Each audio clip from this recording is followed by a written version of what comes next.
Hey guys, welcome back to Jack on Tracks, and in this episode we are going to start installing the UP7 universal panels.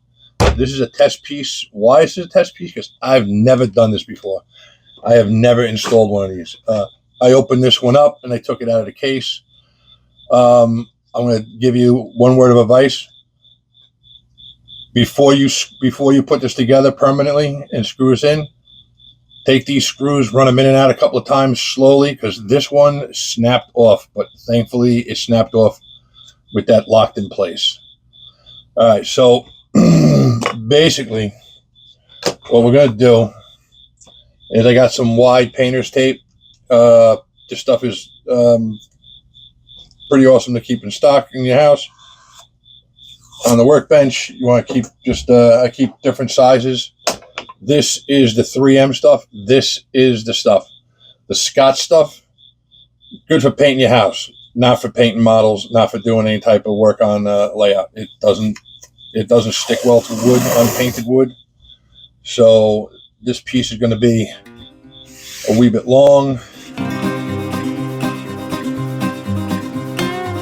I don't have to worry about it being 100% square top and bottom. What we got to do is we got to get it centered.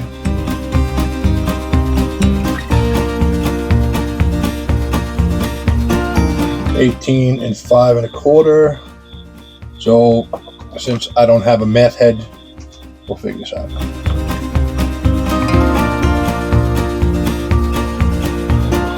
Which I think is actually, this is the actual right size to go in a single track module. I think that's what these turn out to be. I have 2 more of these, so I can do 2 more modules in a single.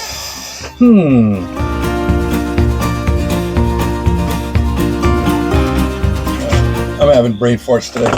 So we're going to we're not trying to do math. So yeah, I'm not having it with my head today. No sleep and not enough coffee. All right, guys, just give me 2 seconds and I'll figure this out.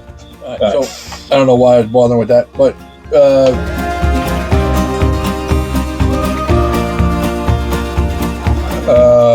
basically I'm just going to do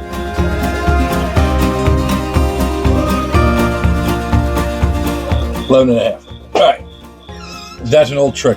That's an old Carpenter's trick. You're trying to figure out center or something. Take your ruler, go from end to end, think where you got center, mark it, flip it around the other way, go back to the same number that you marked at, and this turns out to be perfect, 11 and a half. All right, so that's my center line for this. All right, so now you want to figure out top to bottom.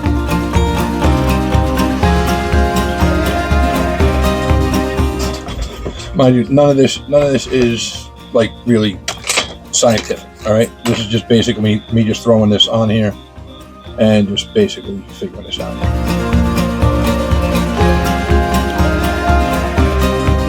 Two and 3/8, a 3 1/8.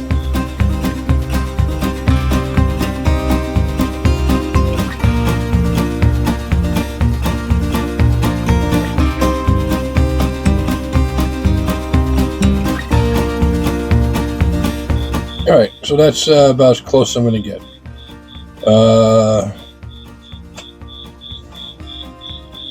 Want this to be about level. This is where the eyeballing comes in here.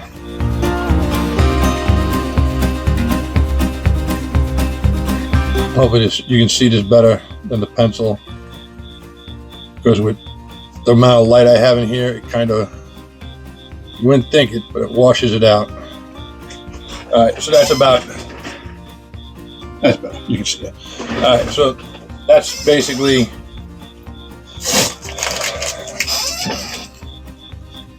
this box. All right, so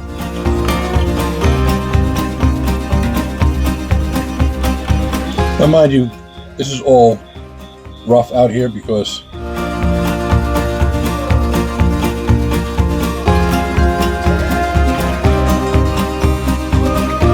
So basically this needs to get cleaned out. How we're going to do that?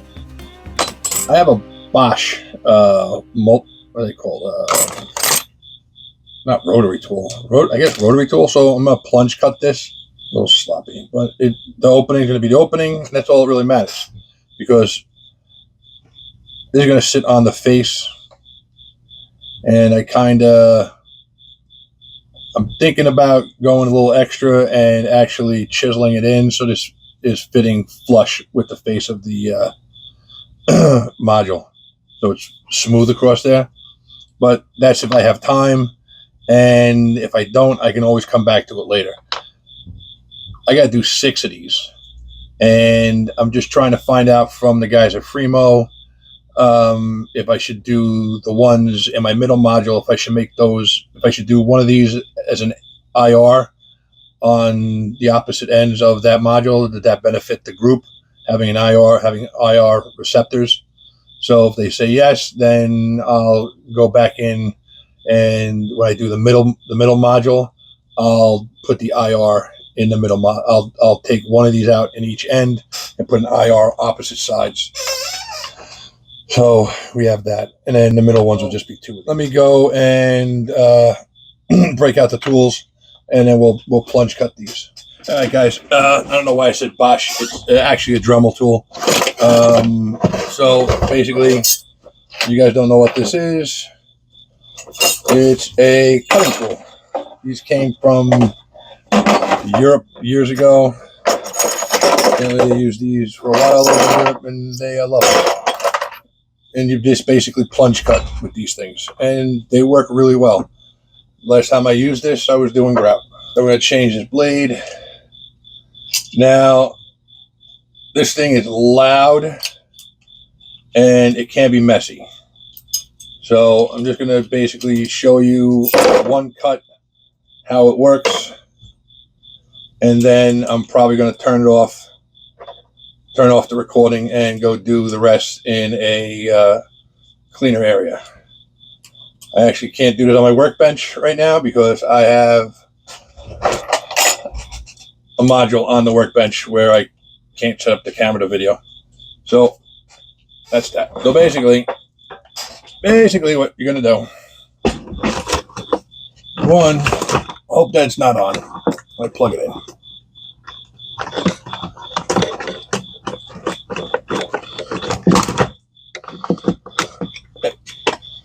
Not on. So basically, I'm going to take this and you're going to plunge cut. It's loud.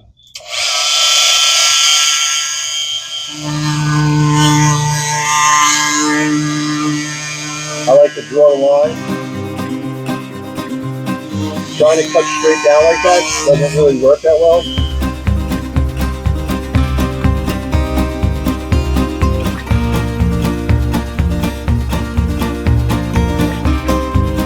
This blade has been used a lot. So, all right, so as you see, we got it thrown in there.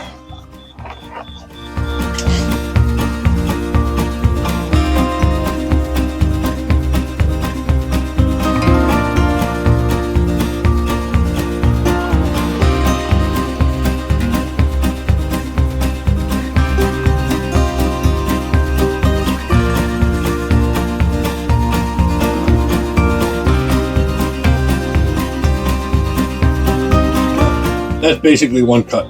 So I'm going to do the rest of these. This is a proof of concept to make sure I can get this in the way I want it in. And then we'll go and do it on the other ones. All right, guys, be right back. All right, guys, so we're back. All right, 2 things. It's a little awkward for me to do this on this bench like this because I'm at a weird angle and whatnot. So I don't know why I didn't think about this in the beginning. Was I took this drill bit and I drilled out all the corners. After I did this one corner over here, I'm like, I should drill these corners out, make them a little bigger. So I did that. I drilled them out, and this cut a lot faster. I think it just gave the material a place to go when it was getting cut, and also it just allowed me to get in there a little bit further, and I didn't have to worry about going over. So that's that. The only other thing is that you can probably see this this isn't straight down. None of this is straight down. It's a little on an angle. That's not a problem because I can file that in there. So if I put this in this side, because this side is real bad, it's a little uneven. But flip it around. Pretend we filed it out. Fits in here, nicey nice in the hole. So it's still got filed down in here a little bit, but I'm close enough to where I want it to be. That is perfectly fine where it is. If I can find, some really small. I have them. I have some really small screws I can put in here. We'll fit this in and get it. So this is my proof of concept on how I'm going to cut these out. Now I'm going to go get the other modules, and we're going to lay them on their sides, and we're going to cut them out.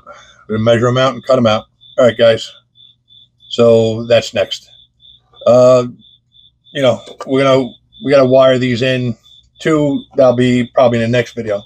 But if you remember what I was talking about when I said before you put this all together, rock these screws in.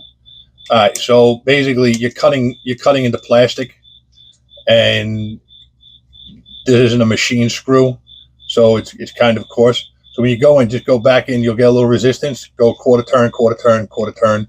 Little bit of turn, a little bit of turn. Just keep working your way in, and you feel it. It starts to cut itself in, and you're not stressing this screw where it's going to break like that one did, and you're not going to worry about having to crack all this plastic, which is possible. So because I have this here, let me open this up. And I'll give you a quick thing on how to assemble these. It's surprisingly simple. The instructions come on one sheet, both sides. All right, like I said, you're gonna want to rock these screws in. All right, so they cut in without breaking the plastic, because you can split the plastic. All right, this goes in, slides right in the spot like there, pretty clean, and this just screws in.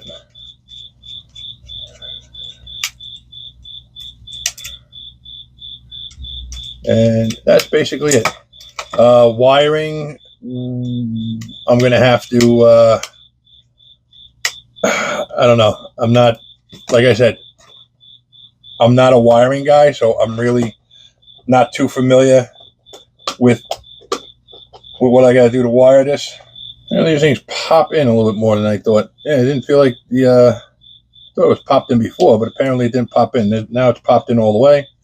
And then you drop it in, ba-bing, ba-bing. So obviously, if it's not sitting level, you're going to come in here and file this off. And that's what you're going to do. You could cut the hole smaller if you want to, but that works fine for me. Ease is ease, and that's what we like to do. All right, guys.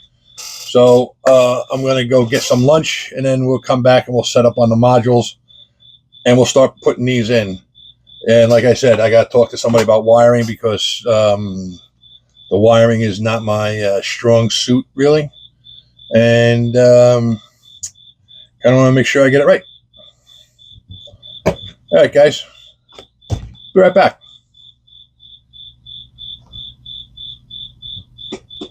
All right, guys. Here we are. We got the first end module laid over on its side.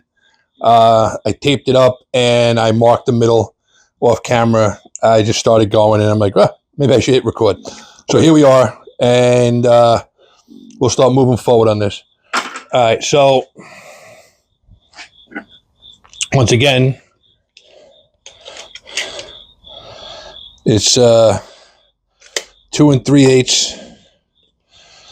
So now what we could do to make life easier is that's the center line. Okay. I can simply say it's a 2 3/8.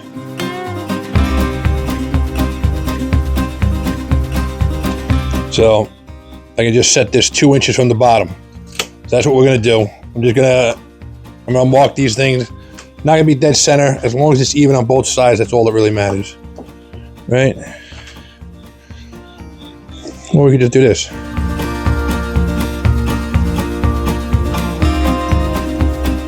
One 3/8. 1 3/8. Sometimes when you're good, you're good.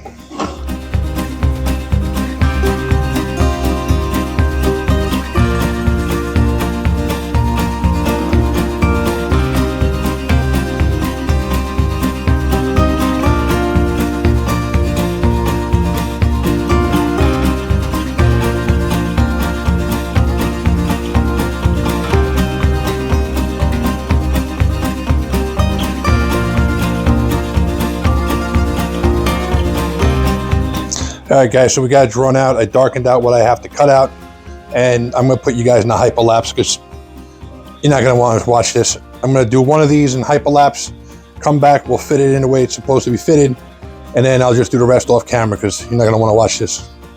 I don't want to watch it. All right, I don't wanna do it. All right, so just give me 2 seconds and we'll be right back.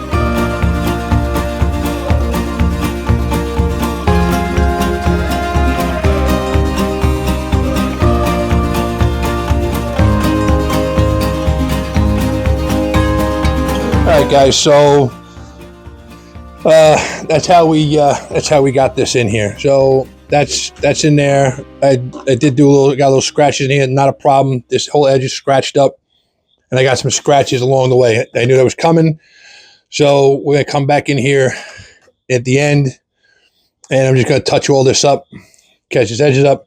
There's only one coat of poly on here. I like to do multiple coats of poly on these, because it really gives them a nice shine on the outside, and it keeps them a little safer. So there's only one coat of poly on here. It's already worn off up here. So we're going to go through that again. But that's basically it. So you saw that was done. That's pretty much it. I mean, I can't really explain it any easier than that.